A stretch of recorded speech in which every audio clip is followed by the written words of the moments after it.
Hello, and welcome to another Fantasy Premier League video. My name is Steve, and I'm reeling from a bit of wild card pain. So first of all, Wood spanked my triple up on the Newcastle defence with a triple of his own. Kulusevski only had to survive one match without getting a yellow card, but decided to pull Danny Welbeck's shirt in the box, giving away a penalty and earning himself a one-match suspension.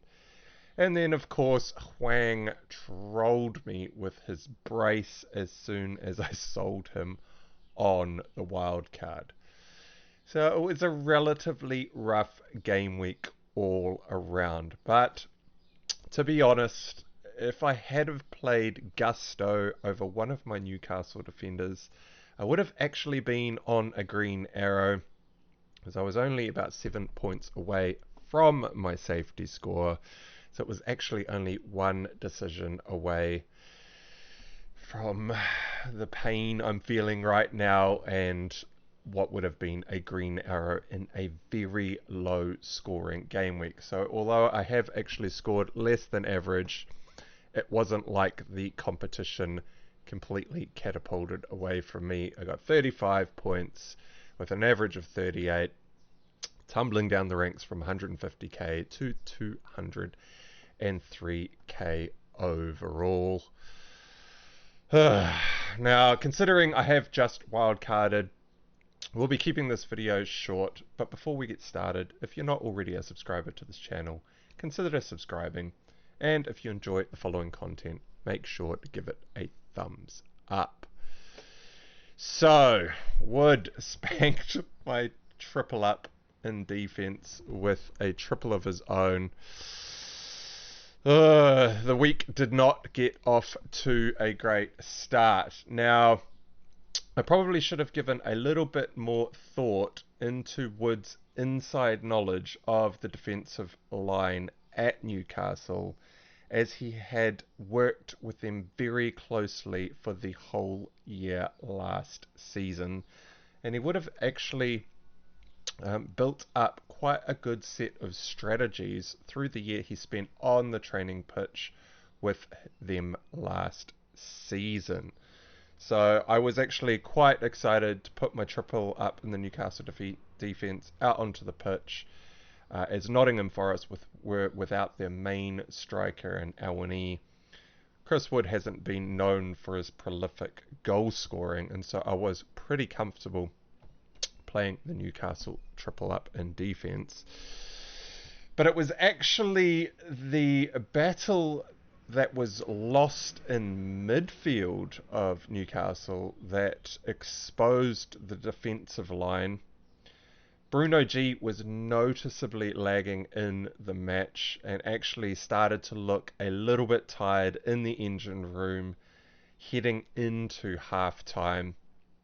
And Gibbs White was actually being a bit of a terrier in the middle of the park, constantly battling with Bruno G, eventually wearing down the fatigued legs of Bruno and breezing through the midfield as a result, which left the defensive line, who were playing their first game back together after a lengthy spell of injuries, quite exposed to the counter-attacks, as the Newcastle defence isn't really known for their speed. So eventually Eddie Howe did see that Alanga, out on the right-hand side of the pitch, was causing the defensive line all sorts of problems, which was true, but it was mostly Forest breezing through the midfield, which was causing all the problems. So Eddie Howe actually subbed off Dan Burn to put on Livramento to combat the speed of Elanga. But this was basically a defensive move and didn't really address the issue in midfield. And Newcastle went on to concede quite a few. So thankfully, it was actually another week where clean sheets were incredibly scarce, with only 3 teams cleaning once all the matches had been played. So unless you were a Hammer fanatic and played a West Ham defender against Arsenal, or you were one of the very few managers out there that were invested in the Bournemouth defence, or if you were one of the managers that happened to splash the cash on Liverpool defence, where the Liverpool defenders came away with clean sheets, it really only came down to attacking returns from defenders in game week 19. So, am I concerned about having the Newcastle triple up, having just wildcarded? No, not really. Yes, the result did go pretty poorly this week, but I was aware that this was the only game I was looking to play Newcastle for the next few game weeks, as their fixtures did turn, and I was planning to bench them as part of a defensive rotation. And with Newcastle out of Europe and the fixture congestion finally easing up after their fixture to Liverpool this weekend, they do go back to, well, they'll have a 2-week break like everyone in the Premier League, and then they go back to about a 1 game per week at the end of January and heading into February. So that's in the next couple of game weeks. And so I'm hoping when their fixture congestion eases up, the midfield can get some much needed rest and recovery, and the Newcastle midfield, well, team as a whole, will be playing some stronger football with less fatigue in the team. Now, I did make the mistake of getting a little bit of tunnel vision, though. If you are a close follower of the channel, you'll realise in my first wildcard draft, I actually had Branthwaite as my 4.1 million defender. And then by the end of the game week, last game week, I had switched Branthwaite over to Gusto. And when I did that, I didn't actually stop to think about playing Gusto ahead of either Botman or Dan Burn. Should have really been Botman, as Botman was just back from injury, forced back from injury, really. But what happened was, considering Branthwaite had very little attacking threat, he was actually never in contention to be used alongside a Newcastle double up or in replacement of the triple up. But when I bought Gusto in, I should have actually reassessed the triple up against Forest, as Gusto comes with much more attacking threat than Branthwaite. And Gusto's 8 points are actually glaring at me on the bench, and they do cut a bit deeper, as I do typically always play the upside picks. And this would have completely nullified any of Trent's points, any of the other clean sheets that were out and about, and would have actually given me a green arrow as a result. At least we've got Gusto in the team, and I didn't actually follow through with the Branthwaite play, and I won't be making that mistake again. If Gusto does have a game with decent enough clean sheet odds, and is still getting as far forward as what he has in the first 2 game weeks that he has played in the Chelsea lineup, I will be playing him ahead of one of the Newcastle lads. And having watched the Chelsea match, Gusto put in a man of the match performance. He just, oh, what a player. He was just everywhere on that pitch, doing the defensive work, making good tackles, getting forward, very comfortable on the ball. The wayward passes and little mistakes that I did mention in his first game back were just not at all present in the game again at the weekend. And so he has earned his way into my thoughts moving forward. And just a touch on Hwang, because of course he trolled me with a brace in the first game that I sold him. This one didn't actually hurt too much at all, to be honest. It did hurt a little bit. It hurt about 12% pain, as that is his ownership at my current rank. Yes, it would have been nice to get the 14-pointer from an outsider, but I was never going to hold Hwang on the wildcard as he is off to the Asia Cup. He had had a terrible 3 performances while he was in my squad, and so there was no reason to either hold him through the wildcard or even delay the wildcard into game week 20 in order to play Hwang. And the 2 goals that he scored were extremely fortunate. First of all, Collins gifted Hwang a 1-on-1 with an underhit back pass straight from the kickoff, having just conceded a goal, which Hwang easily intercepted and went around the keeper to pass the ball into an open net with no one in sight. Complete gift of a goal. And then the second goal was a defensive headed clearance from about the halfway that landed straight at Hwang's feet in and around the 18-yard box, again with no defenders in sight. He just turned, went past one scampering defender and had a 1-on-1 with the keeper, which he did in fact sink. Neither of these goals were well constructed Wolves goals. They were just massive flukes, but still, what an absolute troll by Hwang. So we come to the more important problem, which is, of course, Kulusevski, who has obviously got himself suspended for game week 20, the home match against Bournemouth. Now, this suspension is pretty annoying, as Kulusevski was, in fact, my combatant to all those people who went with Richarlison in the midfield, or those who instead decided to invest heavily in the defence and go with someone like Trent. So I actually have no Kulu to battle against Trent or Richarlison for game week 20. Now, should I sell Kulusevski for his 1 match suspension? Probably not, as I do have Semenyo on the bench, who was planning to be I was planning to bench this week. Semenyo, by the way, earned me a very handy assist in the match against Fulham, coming away with a 5-pointer in the 71 minutes, or his traditional 60 to 70 minutes that he is appearing in the Bournemouth side. So very happy that Semenyo came away with the assist in game week 19.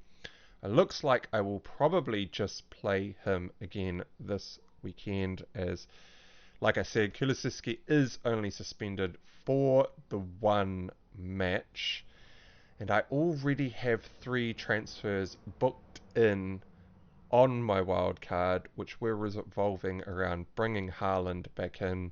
I've got 7.1 million sitting in the bank, as you can see down here, which is enough funds, or more than enough funds now, to go from Solanke all the way up to Haaland. So that was 1 transfer booked in, and I did have 2 transfers booked in to sell Son and Salah in game week 21, as they both depart for AFCON and the Asia Cup.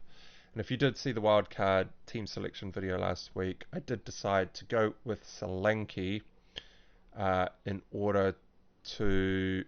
Well, actually, I'll talk about Solanke when I talk about the Haaland update. And yeah, I'm getting a little bit ahead of myself. So I will be benching Kulusevski for the 1 match. I will have to play Semenyo to counter Richarlison and Trent.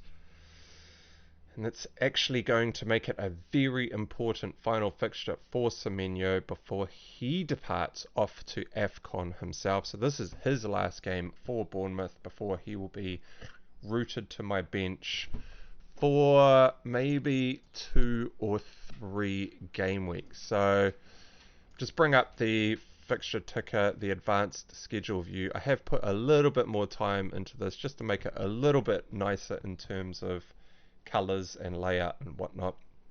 I have also put in the FA Cup matches and the future Champions League matches. So if I scroll forward a little bit, you can see out here in the purple, we've got Arsenal and Man City both with Champions League fixtures coming up around game week 25. just before 25, just after 27, which is just after the Asia Cup and AFCON finals for any teams that do make it that far. But you can see from game week 20, which is the current game week, we do have an FA Cup match, round 3, where all of the Premier League teams do have a game. You can see these all in purple here. These fixtures are being played about 5 to 6 to 7 days after the deadline of game week 20. And then there is a big break until game week 21, 2 weeks between the two Premier League games. This is when Asia Cup and AFCON all kick off, and you can see the majority of all the fixtures in the AFCON and the Asia Cup are being played between game weeks 21 and 22. So any international team that gets knocked out in the group stages, or even gets knocked out in the round of 16, may in fact potentially be available for game week 22. If they make it to the round of 16 and get knocked out there, probably not so much, as these are only a couple of days before the deadline for game week 22, and they would have to rush back. But I'm just kind of trying to explain here why I was happy to put Semenyo in my team. He's only down at 4.6 million. I'm more than happy to bench someone that cheap for a couple of game weeks. He does play for Ghana, who are in the same group as Egypt. I suspect Egypt will probably win that group. Ghana will probably come second, which means they will probably make it through the group stages, but they will then be seeded against the top opponents from another group for the round of 16, which could see them knocked out relatively early. So I might only be without Semenyo for a couple of game weeks. But if you weren't aware, this is kind of the schedule for AFCON and the Asia Cup. The quarterfinals are being played in between game weeks 22 and 23. And then the semi-finals are between game weeks 23 and 24. So if any of your players make it all the way through to the semi-finals, they probably won't be back until game week 24, if they're lucky and do get back quick enough. And then the finals and third and fourth playoff are in between game weeks 24 and 25. Just a note that the Champions League fixtures are also in and around that time too, so there is still a little bit of fixture congestion for Arsenal and Man City. So on to Haaland. My free transfer this week was planned to bring Haaland in for Solanke if he was going to be fit and available for this very lucrative Sheffield United fixture at home. But the signs are that Haaland probably won't be fit and ready for game week 20. So Guardiola was asked about Haaland, and he responded with, Haaland is in training alone, but he is not training with the team. He also mentioned that Kevin De Bruyne is training with the team already, but Erling is not yet. It is a question of when the pain will disappear. So Pep saying we hope he will be back in January, but a stress on the bone is so painful. He is not like a guy like Phil Foden with smaller skin. Erling is huge. He also left out that Erling is a robot, but he will be back in play, but it is up to the doctors. The doctors come every morning and say this player is available and this is not.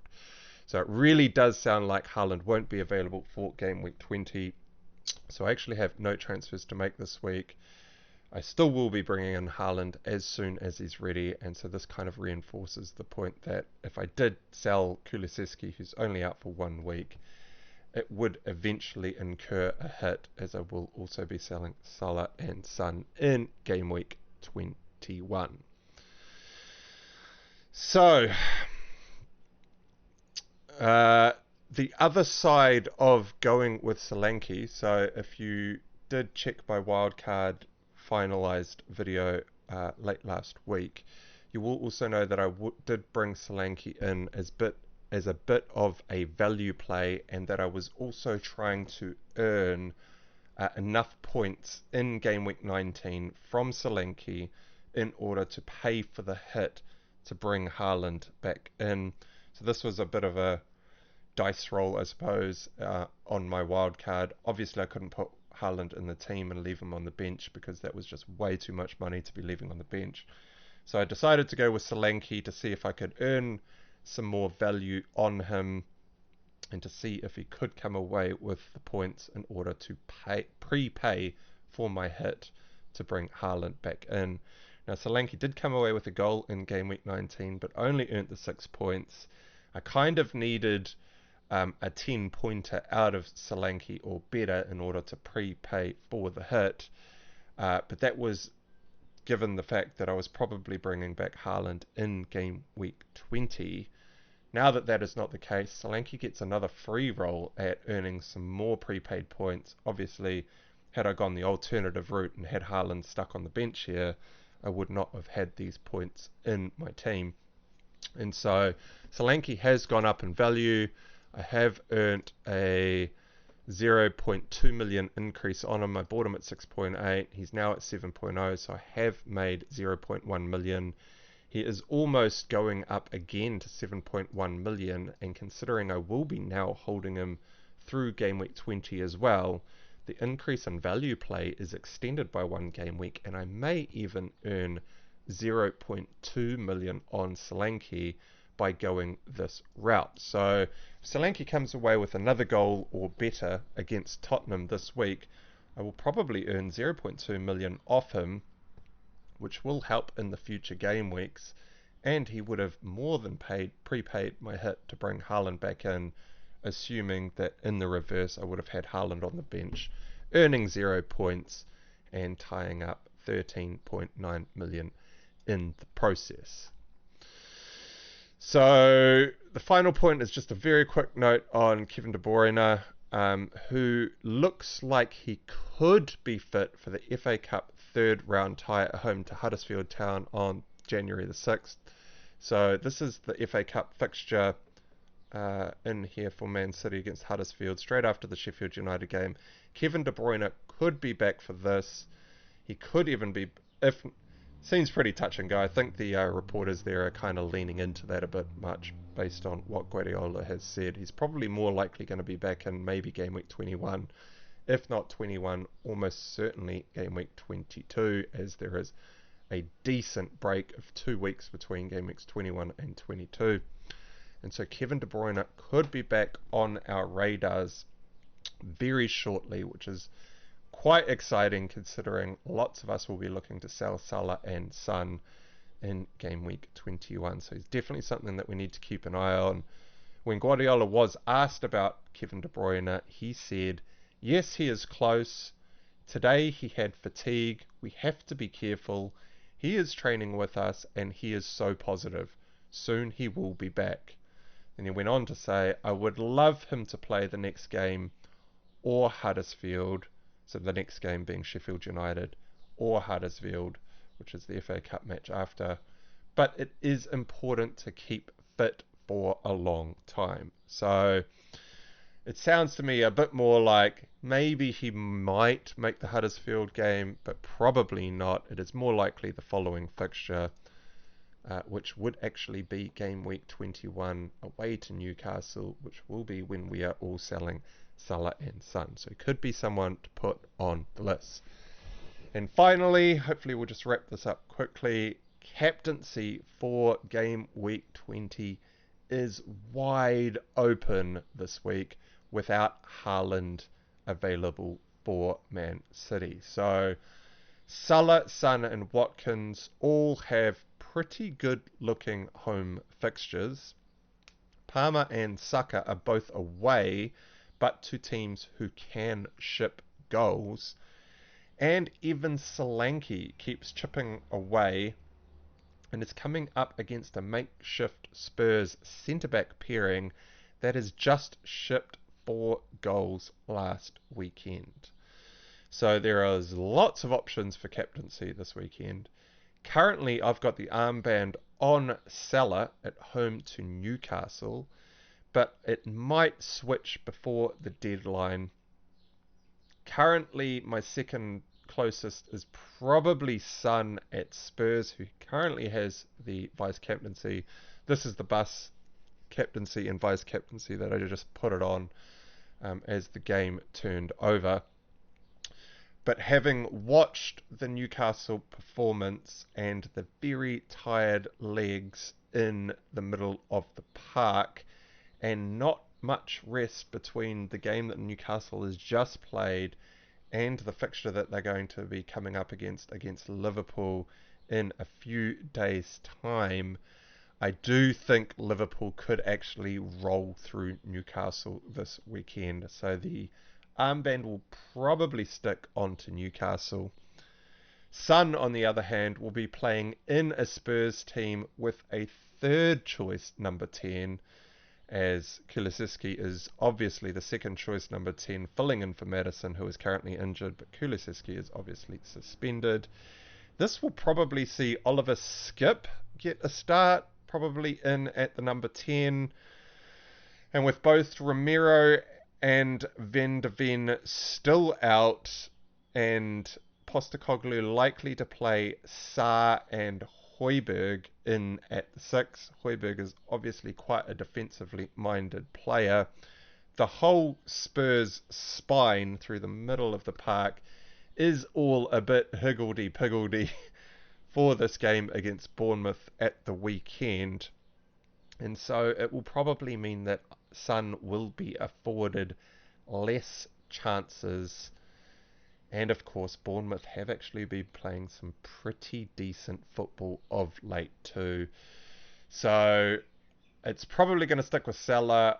After captaining Watkins a couple of game weeks ago, I am not at all happy captaining Watkins, especially without penalties. Burnley at home is a very good fixture for Ollie Watkins, but I did make my mind up a couple of weeks ago that I would not be giving the armband to Watkins unless there was some very ferocious battles going on for the other lead candidates. So that will probably be where my captaincy ends this weekend. And that is it for today's video. So remember to like and subscribe and all that good stuff. And a happy new year to all. Thanks for listening.